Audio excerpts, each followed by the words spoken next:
Muy buenas tardes a todos. Gracias, Antonio, por tu presentación. También agradecer a la Junta Directiva de la Asociación Española de Oncología el contar con nuestro grupo para participar en este primer congreso virtual. Bueno, por las características en la situación que nos encontramos, pues yo creo que es la forma más atractiva de podernos ver todos, ¿no? A mí me han encomendado presentar al doctor Vázquez Martul. El doctor Vázquez Martul es un urólogo adjunto en el Complejo Hospitalario Universitario de La Coruña y miembro del equipo del trasplante. El doctor Vázquez Martul nos va a desarrollar en los próximos minutos un tema que está cogiendo mucha relevancia en el mundo de la cirugía urológica y completamente del trasplante renal, pero que bajo mi opinión los urólogos no tenemos del todo interiorizado como si lo tienen otras especialidades, fundamentalmente los cirujanos generales. Este tema es el uso de las mallas en trasplante renal. Dario, tienes la palabra. En primer lugar, buenas tardes a todos. Agradecer a la Asociación Española, al Comité Científico, al coordinador del grupo, el doctor Ponce, la invitación a esta mesa, contar también con nuestro grupo y, como no, al moderador, el doctor Medina, por su colaboración en todo momento. Como muy bien dice él, hablaremos de un tema que inicialmente no es patología urológica, pero que por las implicaciones que tiene no solo en el ámbito del trasplante renal, como cirujanos debemos de al menos conocer y tener presente. A modo de introducción, recordar que el uso de mallas en el tratamiento de las hernias fue introducido y explorado en sucesivas publicaciones por el doctor Asher y colaboradores desde Houston.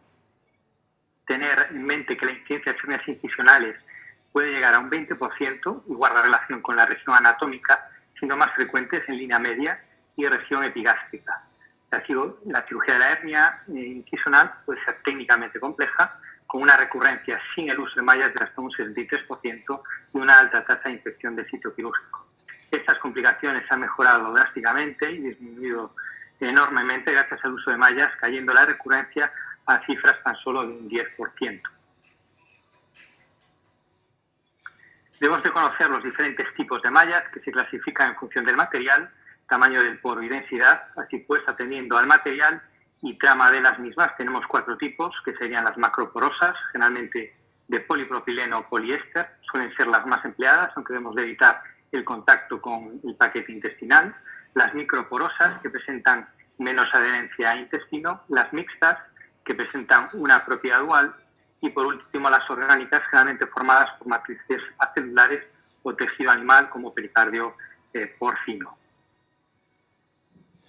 Atendiendo a la densidad, serían 3 tipos en función de la tensión y uso quirúrgico que vaya a soportar dicha malla. A más tensión necesaria, mayor densidad. Las dividiríamos, por tanto, en mallas de alta densidad, siendo, por ejemplo, materiales plásticos tipo Maglex, de mediana densidad, el Prolene, conocido por todos, o ya otro tipo para cirugías y cargas de menor tensión, las de baja densidad.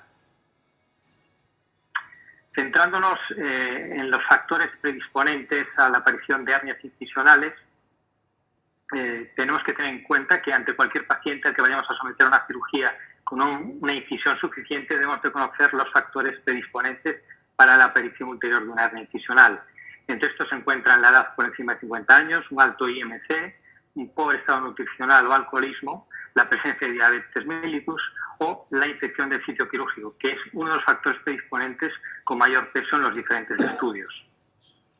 No debemos de olvidar, en el tema que nos compete, sumar las particularidades de los pacientes candidatos y receptores de un injerto renal, como son el estado de uremia previo, la corticoterapia prolongada o el uso de inmunosupresores con importantes implicaciones en la cicatrización, como el uso de mofetil-micofenolato. ¿Qué nos dicen los datos actuales y la literatura? Pues nos dice que la incidencia media de hernia incisional en los pacientes trasplantados, pese a los potenciales factores de riesgo, se sitúa en torno a un 3%. Diferentes revisiones nos comentan que entre factores específicos de riesgo se encuentran también el consumo de tabaco, el cierre en una única capa del defecto para proceder al trasplante o la aparición de linfoceles ulteriores. Estos factores se apoyan con unas odds ratios que oscilan entre un 2.3 y un 4.3. El uso de mallas parece ser un procedimiento seguro para el tratamiento con baja recurrencia de las mismas en los pacientes trasplantados. ¿Y qué resultados existen sobre el uso de mallas en la actualidad? Pues la información en la población general es clara respecto al uso de mallas como tratamiento, incluso de forma preventiva, con reducciones del riesgo de hernia de hasta un 85% en pacientes de riesgo. Una publicación reciente del año 2017 incluso nos dice que la colocación de mallas preventivamente en pacientes de alto riesgo disminuye el riesgo frente a un cierre primario exclusivamente. Y en población trasplantada sabemos que el uso de mallas como tratamiento de las hernias incisionales es un tratamiento seguro, aunque no disponemos de estudios prospectivos valorando el uso de forma preventiva. Si hablamos de incisión como defecto de pared, ¿podemos modificar la técnica para prevenir complicaciones? Pues parece que disminuyendo el tamaño de la incisión, más allá de meros motivos estéticos, como podemos ver en la fotografía, se observa en la publicación que también vemos del grupo de Charleston, enfocado precisamente a pacientes obesos, en donde encontraron diferencias estadísticamente significativas a favor de una mínima laparotomía, tan solo de 5 o 7 centímetros, con disminución de la dehiscencia, el riesgo de infección de la herida quirúrgica y la hernia incisional. En relación con todos estos conceptos, introducimos o pretendo introducir otra entidad que, como veremos, guarda cierta relación con el tema a tratar, y no es otra que el síndrome compartimental en el injerto renal. Esta es una entidad que generalmente se diagnostica por descarte, pero que puede presentarse y comprometer la viabilidad del injerto hasta en un 2% de los casos. Debemos de sospecharlo ante fallos agudos del injerto, próximos a la cirugía, no explicables en un contexto de necrosis tubular aguda u otra complicación. Los factores de riesgo generalmente son receptores con un alto índice de masa corporal, disparidad de tamaño injerto-receptor, es decir, riñones grandes para receptores pequeños, o espacios extraperitoneales reducidos en pacientes con diálisis peritoneal que, por ejemplo, hayan tenido peritonitis previa. El mecanismo fisiopatológico es un aumento progresivo de la presión extraperitoneal hasta valores de 15-20 milímetros de mercurio. Recordad que en condiciones normales la presión intraabdominal es igual a la atmosférica, es decir, 0. Y esto condicionaría un aumento de presión sobre el injerto, la vena renal, comprometiendo posteriormente el flujo arterial, una caída del filtrado glomerular y, por último, anuria. Es una entidad más frecuente en receptores varones con injerto procedente de donante cadáver. Sospecharemos, por tanto, un síndrome compartimental en aquellos casos de fracaso agudo del injerto próximo a la cirugía, en el que no veamos otras posibles causas, tengamos algún posible factor de riesgo y observemos en el Doppler un incremento de los índices de receptividad, disminución o ausencia de flujo venoso y, como vemos en la imagen, una inversión del flujo arterial intrarenal, una aparición de una onda diastólica.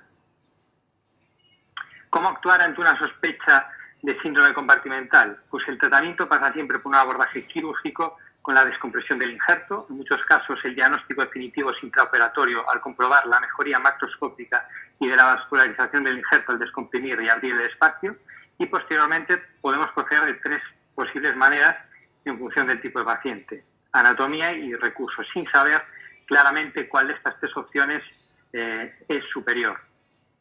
Una pasaría por la colocación mantener la colocación extraperitoneal del injerto, como veremos a continuación, con una malla de refuerzo a moda de caperuza, optar por una colocación intraperitoneal, evitando así el aumento de presión en el compartimento extraperitoneal, u optar por una colocación subcutánea del injerto.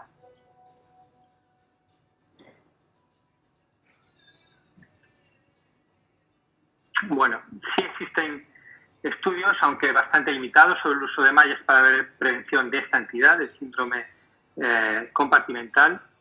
2 publicaciones norteamericanas nos hablan al respecto.